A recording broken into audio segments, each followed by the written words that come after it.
Good morning students, how are you? Welcome to the chemistry class. We will continue the chapter that is electrochemistry. Electrochemistry chapter we have started, and in this chapter we have studied in last lecture that is standard hydrogen electrode. Standard hydrogen electrode, in this standard hydrogen electrode we have studied that the setup construction of hydrogen electrode is studied. Standard hydrogen, what do you mean by standard condition, that is studied. IUPAC cell representation and the cell reaction we had studied. Today and next we have studied the equilibrium constant and that relation with E cell that we had studied. Today we will study an important topic in which we had started, that is conductance and resistance. We had studied conductance and resistance. What do you mean by resistance? You all know? Yes, you know? Okay. What is the constant of resistance? That is specific resistance or resistivity. What is the constant of conductance? That is conductivity or specific conductance. Okay. And units we have also studied. Today we are continuing that topic, that is resistance and specific resistance. Okay. That is, we will study conductance. Okay, and this conductance is of two types. The conductance is of two types. It may be metallic or electronic. Metallic or electronic conductance. Okay, the conductance may be metallic or electronic conductance. It may be metallic or electronic conductance. It may be electrolytic or ionic conductance. Okay, it may be electrolytic or ionic conductance. Clear? What do you mean by metallic or electrolytic conductance? First of all, metallic or electrolytic conductance. The conductance due to electrons, due to the movement of electrons, that is known as metallic conductance or electronic conductance. The movement due to the electrons, if the conductance is due to the movement of electrons, that may be metallic conductance. Yes, you know. And it is depends on, and this depends on two or three factors. The first factor is nature and structure of that metal. जो metal आपने लिया है उसका nature और structure पे depend करेगा. This is the first factor on which this metallic conductance depends. And second one is number of valence electrons in an atom. Valence electrons कितने हैं उस पे ये जो मेटालिक कंडक्टेंस डिपेंड करेगा. ओके. थर्ड है टेम्परेचर पे डिपेंड करेगा. ठीक है. If the temperature increases then metallic conductance decreases. This is very important. It is inversely proportional. Temperature increases, then metallic conductance decreases, because the electrons जो conduct कर रहे हैं उनका डायरेक्शन जो है इधर उधर हो जाता है. ठीक है. तो वो इलेक्ट्रिसिटी को या कंडक्टेंस नहीं कर पाते हैं. That's why if we increase the temperature, then metallic conductance decreases. Okay students, repeat once again. The metallic conductance, the conductance is of two types. One is metallic conductance is due to the movement of electrons. It depends on three factors: nature and structure of metal, number of valence electrons in an atom, and third one is temperature. If temperature increases, then metallic conductance decreases. Clear? Now the second one, that is electrolytic conductance. Okay, electrolytic or ionic conductance. electrolytic or ionic conductance. Okay, the conductance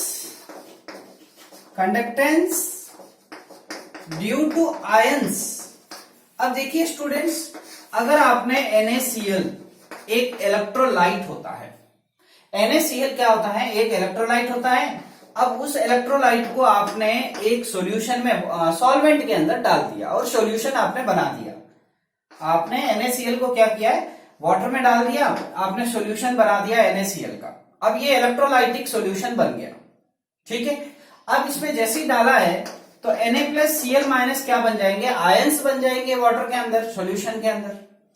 अब इन ions के वजह से ये जो solution है वो electricity को conduct करता है.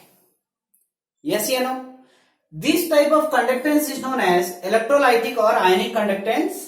Okay, the conductance due to the ions present in the solution, present in the solution, that is known as ionic conductance. Depends on some factors. Depends on number 1, nature of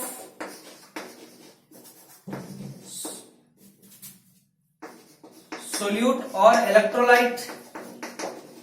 देखो students, electrolyte पे depend करेगा. Electrolyte अगर strong है तो 100% dissociate होगा. Electrolyte अगर week है तो 100% डिसोसिएट नहीं होगा. ठीक है, तो इलेक्ट्रोलाइट के नेचर पे क्या करता है? डिपेंड करेगा, है ना? इलेक्ट्रोलाइट के नेचर पे डिपेंड करेगा. दूसरा, नेचर ऑफ सॉल्वेंट पे डिपेंड करेगा कि सॉल्वेंट कैसा है, उस पर डिपेंड कर देगा. And it's solvation. देखो स्टूडेंट, सॉल्वेशन, ठीक है, सॉल्वेशन का मतलब क्या होता है? देखो, जब NaCl को आपने वाटर में डाल दिया, Na+ और Cl- बन गए. अब ये जो Na+ है, इसके आसपास वाटर मॉलिक्यूल्स क्या करेंगे? आ जाते हैं. इसको बोलते हैं सॉल्वेशन इफेक्ट. तो इस पे भी डिपेंड करता है कि इसके आसपास कितना क्राउड है, मतलब इसके NaCl के, Na+ के और Cl- के आसपास कितने अदर आयंस है. सपोज H+ और OH- आयंस है, इसके आसपास होते हैं OH- आयंस. इसके Cl- के आसपास कौन से होंगे? H+ आयंस होंगे. तो इसको बोलते हैं सॉल्वेशन. नेचर ऑफ सॉल्वेंट भी डिपेंड करेगा और इट्स सॉल्वेशन पे डिपेंड करेगा, है ना? अगर ज्यादा से ज्यादा OH- है तो Na+ का मूवमेंट को क्या करेगा? कम कर देगा. ठीक है, इसी को हम सॉल्वेशन बोलते हैं. तो nature of solvent and it's solvation पे डिपेंड करेगा, है ना? टेम्परेचर पे डिपेंड करेगा. टेम्परेचर इंक्रीज करेंगे तो आयनिक कंडक्टेंस जो है वो भी क्या होता है? इंक्रीज होगा. ये बहुत इंपॉर्टेंट पॉइंट है, वहां पे हमने उल्टा पढ़ा था, है ना? तो टेम्परेचर को इंक्रीज करेंगे तो ionic conductance will increase, because जैसे ही टेम्परेचर बढ़ाएंगे तो आयंस का मूवमेंट फास्ट होगा, तो कंडक्टेंस भी क्या हो जाएगा? फास्ट हो जाएगा. ठीक है, अब देखिएगा, अब ये सॉल्वेंट है, इसका विस्कोसिटी पे भी डिपेंड करेगा. विस्कोसिटी ऑफ सॉल्वेंट पे भी डिपेंड करेगा. क्यों ऐसा होता है? देखो स्टूडेंट्स, अगर विस्कस ज्यादा है, विस्कोसिटी ज्यादा है तो मूवमेंट स्लो हो जाएगा. ठीक है, तो कंडक्टेंस कम हो जाएगा. तो विस्कोसिटी पे भी क्या करता है? इसका आयंस के मूवमेंट डिपेंड करते हैं. Therefore these are the 4 factors which will depends affect the ionic conductance. Ionic conductance means the conductance due to the ions which are present in the solution. कौन आयंस देते हैं? Electrolyte को जब आपने water में डाल दिया है, सॉल्वेंट में डाल दिया है, तो क्या बनेगा? सॉल्यूशन बनेगा, जिसके अंदर जो आयंस होते हैं उसकी वजह से जो कंडक्टेंस है उसको हम आयनिक और इलेक्ट्रोलाइटिक कंडक्टेंस बोलते हैं. It depends on the nature of solute or electrolyte, nature of solvent and its solvation and its viscosity कह सकते हैं. Temperature increases, it depends on temperature. If temperature increases, then ionic conductance also increases, but metallic conductance decreases because वहां पे electrons के वजह से movement है, यहाँ पे आयंस जो है उनका मूवमेंट होता है. तो कंडक्टेंस टू टाइप्स है. क्लियर है? अब देखो स्टूडेंट्स, इस कंडक्टेंस को हम मेजर करने के लिए, ठीक है, हमारे पास आप किसी सॉल्यूशन का कंडक्टेंस को कैसे मेजर कर सकते हैं? सॉल्यूशन का कंडक्टेंस को आप कैसे मेजर कर सकते हो? आप कोई वायर में तो डाल नहीं सकते उसको कि एक वायर केबल जा रही है, उस केबल के अंदर डाल दिया और अपने कंडक्टेंस मेजर कर दिया, ठीक है? तो it is very difficult to measure the conductance by a wire of a solution. तो हमें क्या किया, उस सॉल्यूशन को पर्टिकुलर सेल में डाल के हम उस सेल को क्या कर दिया, एक वायर में कनेक्ट कर दिया और उसका हमने क्या कर दिया, कंडक्टेंस को फाइंड आउट किया। तो to find the conductance of the solution, conductivity cells are used. Conductivity cells are used. तो कंडक्टिविटी सेल क्या होता है सर? कि कंडक्टिविटी सेल से हम कंडक्टेंस को कैसे मेजर करते हैं, ठीक है? तो पहले देखते हैं कंडक्टिविटी सेल क्या होता है। कंडक्टिविटी सेल के डिफरेंट डिफरेंट मॉडल्स होते हैं। एक मॉडल जो है वो मैं यहां ड्रॉ कर रहा हूं, काफी मॉडल्स होते हैं, ठीक है? बहुत सारे मॉडल्स होते हैं। ये वायर जा रहा है और ये जो है इलेक्ट्रोड्स है,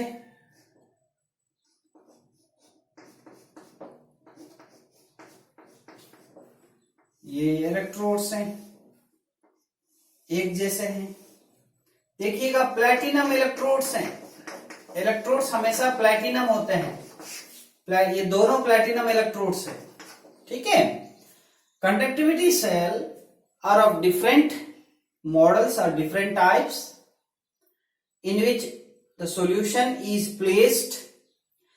This conductivity cell consists of two platinum electrodes, and these platinum electrodes foils are coated with finely divided platinum black to increase the rate of reaction. Okay, and there is a distance between these two. These solution is confined between these two electrodes. आपने solution को डाल दिया, अब वो solution is confined between these two platinum electrodes. इन दोनों के बीच में सॉल्यूशन होता है। With these will have the area of cross section A and distance between them is L. Length इसके बीच में कितना होता है, एल होता है। और यूनिट, वैसे तो यूनिट होता है, तो इसका एल लेंथ होता है, यूनिट 1 सेंटीमीटर होता है इन दोनों के बीच में। और एरिया ऑफ क्रॉस सेक्शन कितना लेंगे आप, ए लेंगे, unit area of cross section लेते हैं इसमें। Area of cross section A, unit, और लेंथ क्या होता है, यूनिट होता है। क्लियर है? तो ये होता है कंडक्टिविटी सेल। एक और मॉडल होता है कंडक्टिविटी सेल का, वो भी मैं ड्रॉ कर रहा हूं इस तरीके से, एक ट्यूब, ठीक है? अब इस ट्यूब में यहां से हम क्या डालेंगे, यहां से सॉल्यूशन डालेंगे और सॉल्यूशन जो है वो इन दोनों इलेक्ट्रोड्स के बीच में कन्फाइंड है, ठीक है? अब देखो ये ओपन है, अब ये हम किसी वायर से जोड़ देंगे, ठीक है? इन दोनों के बीच में जो है 1 centimetre and area of cross section is A and the solution is confined between them. Okay, इस तरीके से है ना, ये है। क्लियर है? This is the conductivity cell and these are the platinum electrodes. क्या होते हैं, प्लैटिनम इलेक्ट्रोड्स होते हैं। तो कंडक्टिविटी सेल है, ये बात क्लियर है, ठीक है? तो कंडक्टिविटी सेल स्पेशलाइज्ड सेल्स हैं एक सॉल्यूशन की कंडक्टेंस को मेजर करने के लिए। ओके ओके, अब हम इस कंडक्टिविटी सेल को वायर में हम जोड़ते हैं और वायर में जोड़ के हम उसका कंडक्टेंस को क्या करते हैं, मेजर करते हैं। तो हम यहां पे हेडिंग डाल रहे हैं, measurement of conductance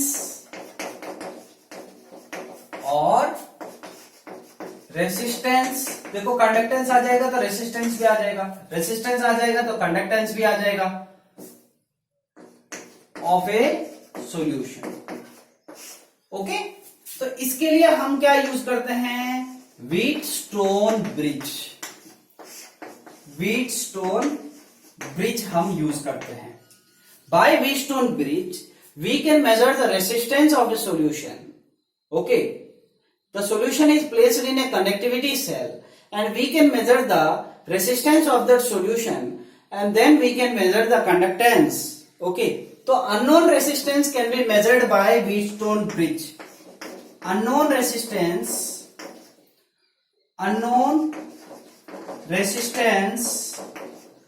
measured by Wheatstone bridge. Unknown resistance is measured by Wheatstone bridge. Wheatstone bridge. तो देखो स्टूडेंट्स, हम इसको बिल्कुल ऐसा पढ़ रहे हैं जैसे हम रेसिस्टेंस को तुरंत निकाल सके। देखो व्हीटस्टोन ब्रिज जो होता है उसके कुछ इस तरीके से होता है सेटअप। ठीक है, ये देखिएगा, मैं पहले लाइंस खींच लेता हूं, आप रुकिएगा, उसके बाद आप ड्रॉ करना है। ठीक है, फिर मैं इस तरीके से ये कनेक्ट कर रहा हूं। ठीक है,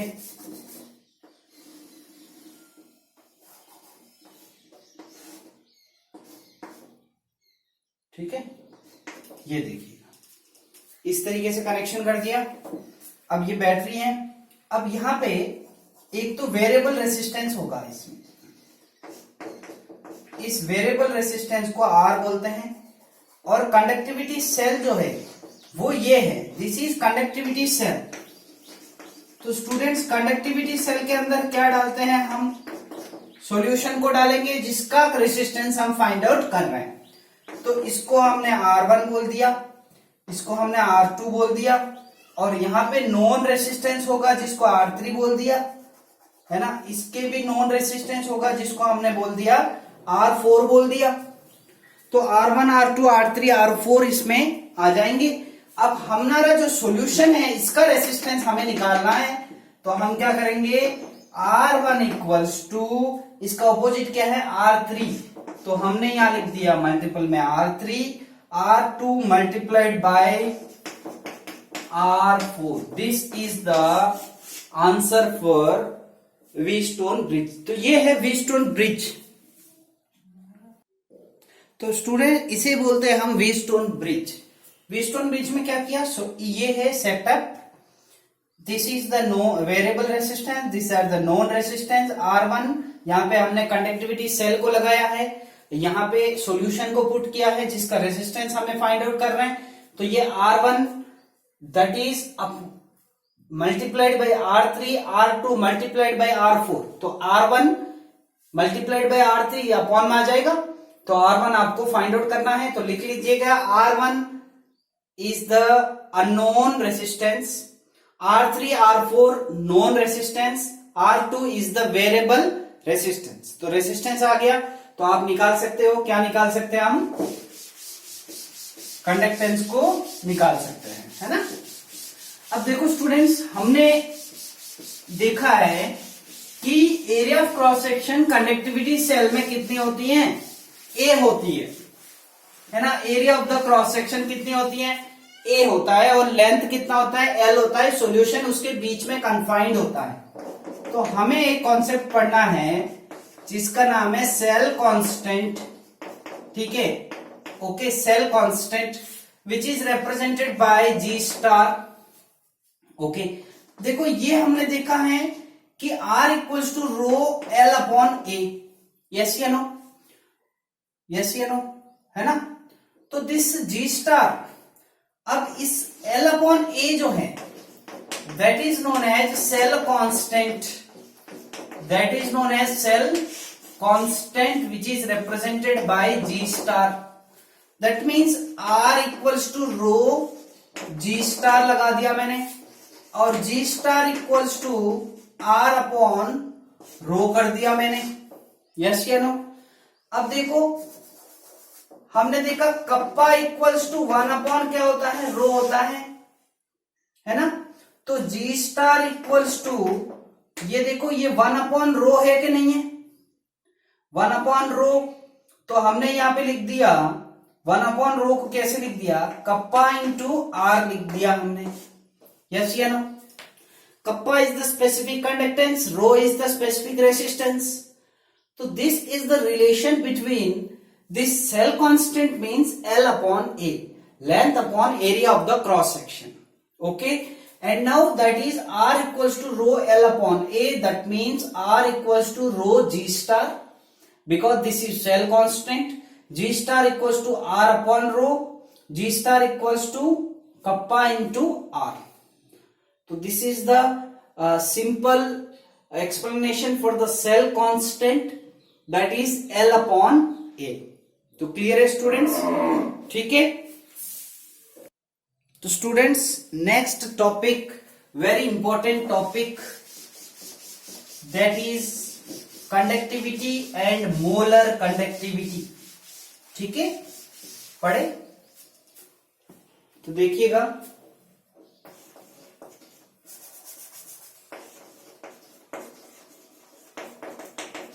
कंडक्टिविटी एंड मोलर कंडक्टिविटी क्या होती है? ठीक है, एंड मोलर कंडक्टिविटी। तो स्टूडेंट्स देखिएगा कंडक्टिविटी क्या होती है, सबसे पहले ये बात है। फिर हम ये देखेंगे कि variation of the conductivity and molar conductivity with concentration, तो वो भी इसमें हेडिंग डाल दिया हम, variation of conductivity and molar conductivity with concentration. Clear है? ये भी हम साथ में ले लेते हैं। ठीक है, तो variation of the conductivity and molar conductivity with concentration. तो सबसे पहले कंडक्टिविटी क्या है, देन मोलर कंडक्टिविटी क्या है, वो हम स्टडी कर लेते हैं। ठीक है, तो स्टूडेंट्स कंडक्टिविटी क्या होती है? ठीक है, कंडक्टिविटी इज द, देखिएगा बहुत सिंपल डेफिनेशन है। Conductivity is the conductance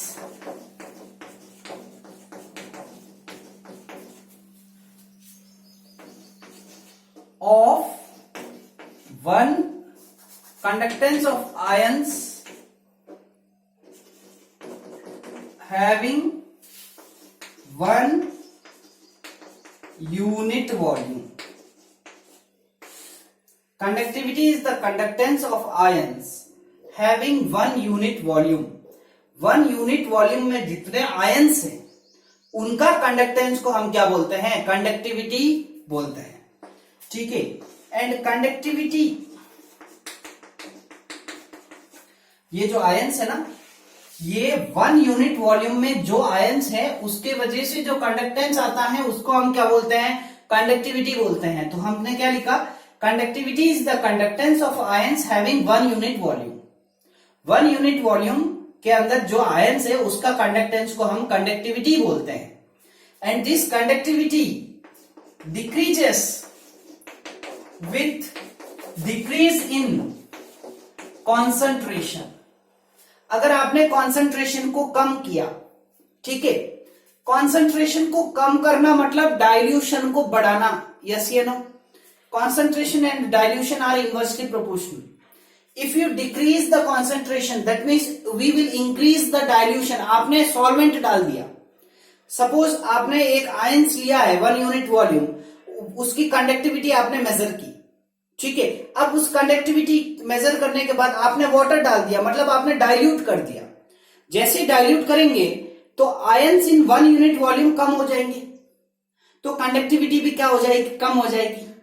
that means on dilution conductivity decreases. That means I can say that either decrease in concentration or increase of dilution. That is the same thing. Concentration को कम करना, dilution को increase करना, solvent को डाल देना, एक ही बात है।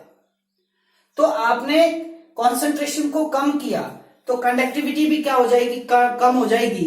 Because लिखिएगा the ions per unit volume decreases which conduct electricity or current.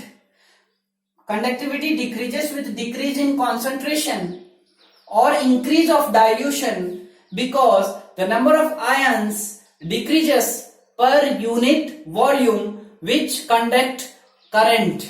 Okay, this is the definition of conductivity. Okay, what do you mean by molar conductivity? Molar conductivity का मतलब क्या होता है? Molar conductivity is represented by lambda M. ये वाला lambda use कर रहे हैं हम, ऐसा यूज नहीं कर रहे हैं क्योंकि टेक्स्ट बुक में इस तरीके से दिया हुआ है lambda M means molar conductivity. Okay, the conductivity which is due to the conductivity, molar conductivity is the conductivity which is due to 1 mole, which is due to 1 mole of ions present in volume V, present in volume V. Volume V के अंदर 1 mole of ions है, उसके वजह से जो conductance है उसको हम मोलर कंडक्टिविटी बोलते हैं. तो कैसे लिखेंगे definition? Molar conductivity is the conductance due to 1 mole of ions present in volume V of the solution. Clear? It is clear. अब देखो ये जो पूरा सॉल्यूशन कहां पड़ा है, ये 2 इलेक्ट्रोड्स के बीच में है, जो कि हमने कंडक्टिविटी सेल में बात की थी. 2 इलेक्ट्रोड्स के बीच में ये है, तो हम ऐसा भी लिख सकते हैं molar conductivity is the conductance of 1 mole of ions present in the unit volume, which is unit volume of solution that is confined between the 2 electrodes having length L and area of cross section A. It is clear? तो ऐसा definition लिखना बहुत सही रहेगा. ठीक है, कैसे लिखेंगे? Molar conductivity is the conductance of 1 mole of ions present in the volume V of solution, volume V of solution which is present between the 2 electrodes having length L and the area of cross section A. तो okay, that is known as molar conductivity. Very important point, molar conductivity increases with decrease in concentration. अगर आप concentration को बड़ा decrease करेंगे, concentration को decrease करेंगे मतलब dilution को इंक्रीज करेंगे. आपने वाटर डाल दिया, डाइल्यूट हो गया, कॉन्सेंट्रेशन क्या हो गया? कम हो गया. तो molar conductivity will increase because when we add the water और एनी सॉल्वेंट और when we dilute, volume we increases. आपने जैसे ही डाला वॉल्यूम वी इंक्रीज हो गया. अब देखो 1 मोल ऑफ आयंस तो उतने के उतने रहेंगे, लेकिन उसका वॉल्यूम बढ़ेगा, तो वॉल्यूम इंक्रीज हो गया. देयरफॉर, है ना, this increase the molar conductivity increase with decrease in concentration और increase in dilution because volume V on dilution increases, hence molar conductivity increases. Okay students, तो क्लियर हो रहा है कॉन्सेप्ट? ये बहुत ही सिंपल है, इसको समझना बहुत जरूरी है. तो conductivity is the conductance of ions having 1 unit volume of the solution. Conductivity decrease with decrease in concentration और इंक्रीज इन द डाइल्यूशन.